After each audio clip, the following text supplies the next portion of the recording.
Of Culture Shock. I am Karen. I am Tara. And I'm Kira. And today I'm going to be your host, and we're going to be talking about some cultural changes in the acceptance of LGBT people, specifically in Ireland. So, how are we guys feeling today? I'm alright, yeah. Tired. Doing good? Great. Very tired. Well, if we want to get into it, I have a kidney infection. I feel like we could make a whole podcast on how we actually got here. Yeah. Oh, yeah. But bonus episode. What happened on the what date? Coming to the studio. The 8th of the 8th of March. 8th of March. So, shout out to Pat. Okay. Cultural changes. So I do consider myself an ally. I have a lot of friends in the LGBT community. Well, you better. Imagine. So I do believe that I have like a good insight and knowledge into what goes on and all of that stuff. And I just want to talk about inclusion across Irish society for LGBT people. And I wanted to ask you guys, how far do you think we've come in terms of inclusion across Irish society? You can go first, Kira. I think definitely in the last few years it's gotten a lot better. It's still not great. A lot to be done. Yeah.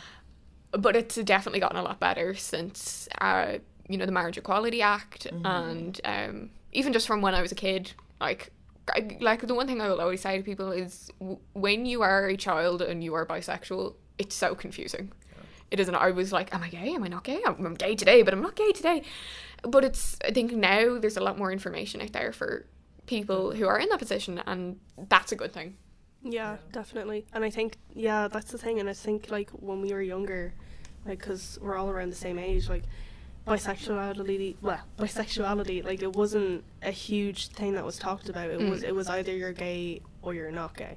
And I think, I kind of had that because, I identify as queer. So, that's because I just feel more comfortable with that. But, even when I kind of was identifying as bi for a few years, I felt like there was such a thing about you kind of need to prove to yourself that you actually love women. And to not even to yourself, but to other people. Because, I think there's a whole thing of, bi women are just curious, but bi men are gay. Yeah. And it's really annoying. Yeah, definitely. And, it's you kind of have that internalized thing within yourself. You're like, oh, am I really fully bi? What's fully what's fully being able to say that you're a part of the LGBT community? And I think it's just how you feel. Or the case of non-bisexuals telling you how you identify. Yeah. If one more person tells me, actually, you're pansexual, I'm going to lose it and get the bisexual manifesto tattooed across my back. And just segueing off what you're talking about there, the Gender Recognition Act, they brought that in 2015. Yeah. I do think that is quite progressive because it allows individuals to kind of identify as their true gender. What do you guys think of that? I think it's good. It's a good start when you think that it's only been in 2015. Yeah, it is quite recent. It's less than 5-6 years ago. I think it is a good step, but I think at the same time to be able to get that done and be able to have to go through the paperwork and everything, it can be sort of it can turn people away from doing that. And I think that we could go into talking about the trans community and trans healthcare and everything in Ireland. It's so much that you could talk about. But I do think it's good that we're able to kind of have that option if we do want to. Yeah, but the only limitation with that is they don't include non-binary individuals. So it's a bit it's still in a box. It's still you're cis or you're trans. Yeah, it's and I'm gonna go off on my tangent. Gender isn't real. Stop telling people it's real. Because it's not. It was invented by bathroom companies to sell more bathrooms or whatever I decide to say on the day of. It's not binary. It's not the same for everybody. Literally, I hate the idea that everyone, even if you consider yourself cisgender, your idea of being a woman would be different to the idea of someone else being a woman. Same goes for being a man. And I have a lot of trans friends, trans as in male to female, or just as in, you know, non-binary trans, you Yeah. know, like on both ends of the spectrum. Exactly. And they all experience it differently. It's not even a case of like each trans person has the same experience. Each non-binary person has the same experience. And I think it's infuriating to see it all be put into a box and be like, well, it only really matters if you're this, because you know, there's or a like lot of people like Piers Morgan that has such a big platform, how he's like, yeah, I'm okay as a cis person with trans people and trans men and women, but what I'm not okay with is anyone identifying as anything else. Yeah. And I hate that people think they have a right to say what they are and are not okay with. And I would It's like to ridiculous. also remind people that historically hundreds and hundreds of cultures have had a, you know, third gender, Yeah. including the Celts. Yeah. I believe it was the Celts. At So least it's been like around for a early long time. It was Irish until people. colonization happened and the whole state and church sort of thing, you know, like, just let people, like, what is it to you Yeah. if someone identifies as someone else? Like, I if it agree. makes you comfortable, then I think you need to learn a lot more about yourself than Yeah. other people. Yeah, absolutely. And another cultural thing that I've noticed is like trans people and the greater visibility that there is of more trans people, especially in the media and the arts, and like just their representation becoming more positive. Like, I do know that there is barriers for them. Like, there's big barriers in terms of employment and like being themselves in certain environments. But I do think the media has began to start portraying them in a more positive light. Especially like I'm seeing a lot of more trans models and Yes. trans actors. A lot more and- inclusion. Yes. You know, Yeah. that they're able to kind of go for things like that and things. And I think it would be great if in schools they did teach that too. About Yeah. being transgender and Yeah, sex that is ed still and things like something. that. But yeah. Yeah, so another one was the Marriage Equality Act. So the referendum has sort of normalized same-sex relationships, and it brought a chance for people to just have that legal protection of marriage and be together in legally and be recognized for the relationship.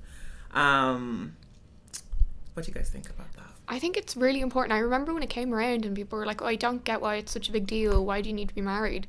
And I think a lot of people took for granted that, you know, if it's a case where you or your partner, say you are in a same-sex relationship, end up in the hospital, you will have a horrible time trying to visit them if you are not married. They don't care that you were together for 4 years. You don't have the same last name. It's such a simple thing. Yeah. And it's a basic human right. It's a basic human right. Like, Yeah. that's it. That's Yeah, it's simple as. Like, I remember when I was in school, like, it was something that was, like, really big at the time. It, like, kind of had the same traction as the referendum on abortion. Yeah. Like, people had so many opinions about it, and there were so many people that just wanted to joke about it and, like, kind of just make this whole, like, satire thing about it, and that it's just a comedy. And I was kind of like, these are people's lives. Like, you guys can grow up Absolutely. when you're straight and have that decision. Well, I can get married if I want to, but gay people don't have that, and there's so many other, like, if they wanted to adopt or foster kids or anything like that, like, there's barriers there. Yeah.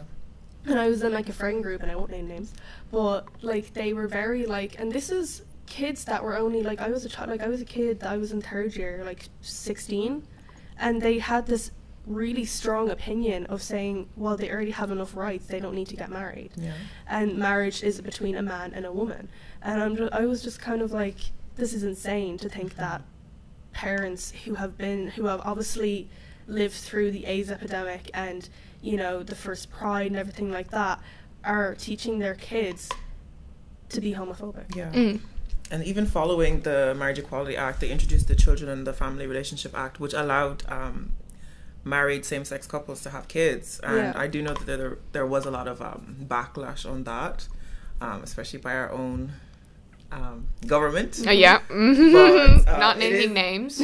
Leaky. But bar that, like, I think it is great that, you know, LGBT people now have this sort of opportunity and even option to get married and have kids. They have and more have choice. a family Yeah. if they want to.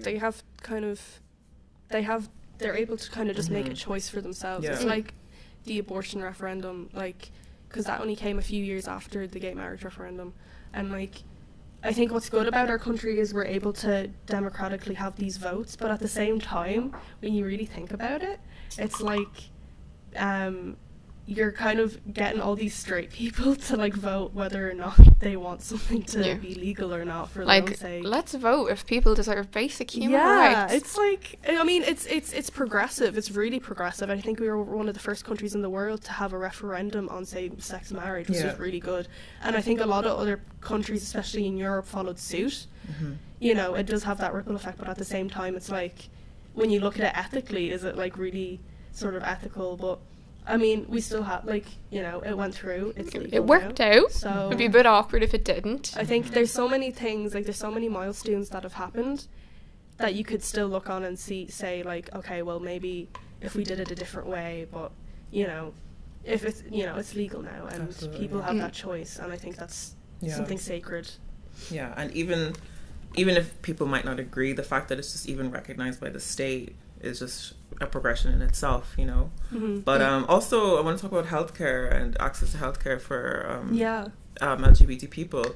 I was reading up and I saw that HIV treatment and the changes that have occurred for like access to HIV treatment in Ireland has changed so much. Like individuals now can become untraceable, and Ireland has this initiative that by 2030 they want to sort of end HIV. It's part of the Fast Track Cities initiative. I didn't even know that. Yeah. And I think it's the fact that we don't even know these things are being advertised. Yeah. Like, they should be advertised a lot more. Like, you know. So it does put like Ireland, particularly Dublin, at the stage where there's like zero transmissions of HIV, which is amazing, honestly. Yeah, especially now because people have access to PrEP and all of that yeah, stuff. which and for those of you who don't know is if you believe that you may have come in contact with an individual who has HIV and you fear that it may have been transferred to you, you can take medication for I think is it a few days or a few weeks? I think so, yeah. It's like taking an antibiotic. And I do know you that, will not contract it. Yeah.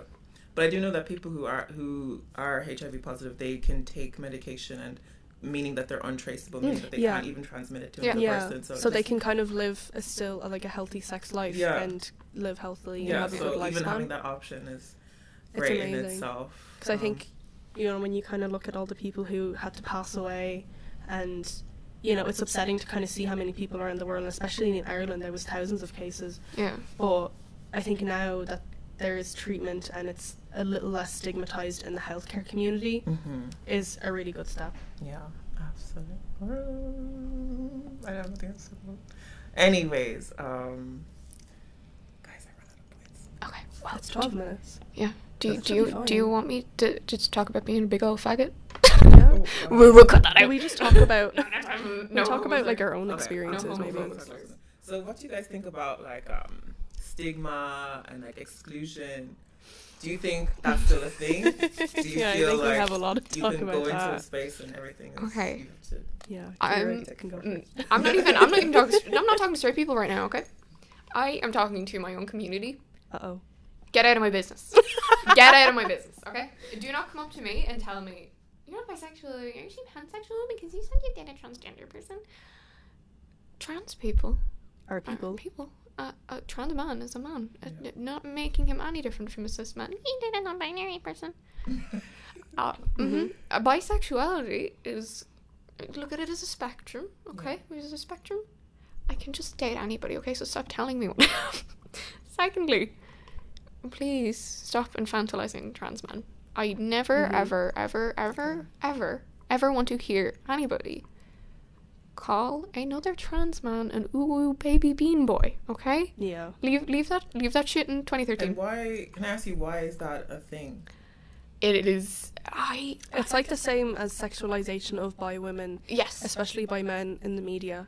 There's, and like, you know, it's the same for like trans men too, I think. Like, there's just, people make a trope and the trope just dominoes. Yeah. And people just like I think in the media, I think we're a generation that can make a joke out of absolutely anything. Yeah. Which is a good and bad thing. And I think in terms of the LGBT community, there's a lot of jokes that have been made that just are not okay. No. And tropes that have been created, whether or not they've been by gay people or straight people or whoever, they're just not okay. Unless someone who is trans wants to have that joke, that's fine. It's sort of like dark humor. I hate the you know. bisexual woman hates her boyfriend trope. I love And men. it's all over the, like, I'm a queer person and I have a boyfriend who's also queer. we're in a straight passing relationship, Yeah. but we're not in a straight relationship. Yeah. And it's very, like, I remember, like, we went to the George a few weeks ago, and, like, we kind of we were, like, really comfortable. Like, there were so many people there. It was a lot of older people than I thought, because that was the first time going. But, like, at the same time, we were kind of like we were kind of saying to each other, do we look gay? Do we look gay? Yeah. But really, at the end of the day, it doesn't matter. No. If you say that you are gay, then you are gay. Okay. And But yeah, I definitely do think we do have a lot of more work to do Yeah. as like a country. Yeah. But I do think we are taking the right We're steps. on our way. Yeah. I think it should start with education and skills. Yeah. 100%. And because when you're educated about something in schools in like a positive way, it can actually really change your opinion of things. I remember doing my Leaving Cert, which was what, like 3-4 years ago. Yeah. I did my Leaving Cert history project on the Stonewall riots, and my history teacher. Really? That's so yeah, cool. my history teacher had been teaching in school a very long time. Love you, Paul O'Neill.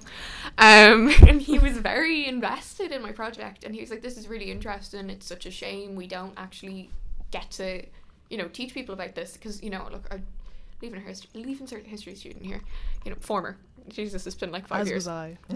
It's We weren't a- allowed to do the projects it's a on big- social things, so yeah, no, I had to do it on like this what's her name?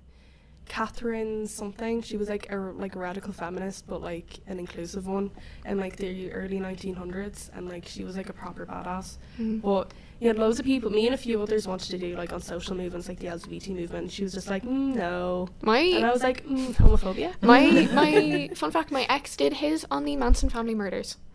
And that's why that's Kira's accent.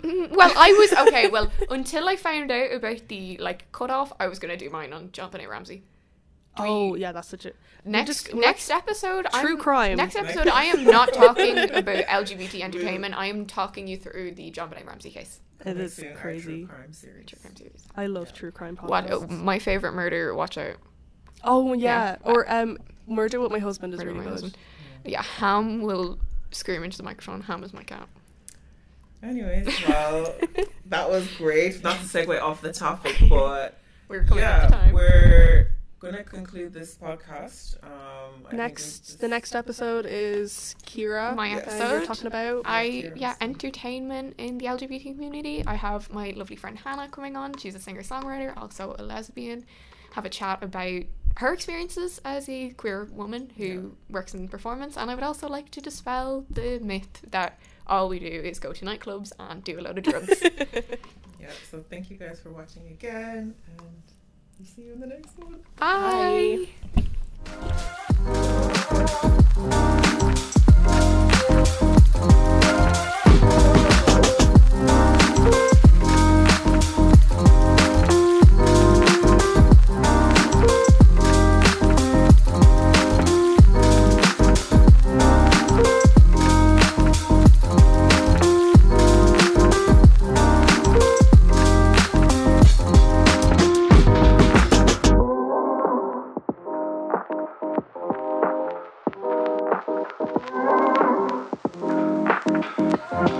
Bye.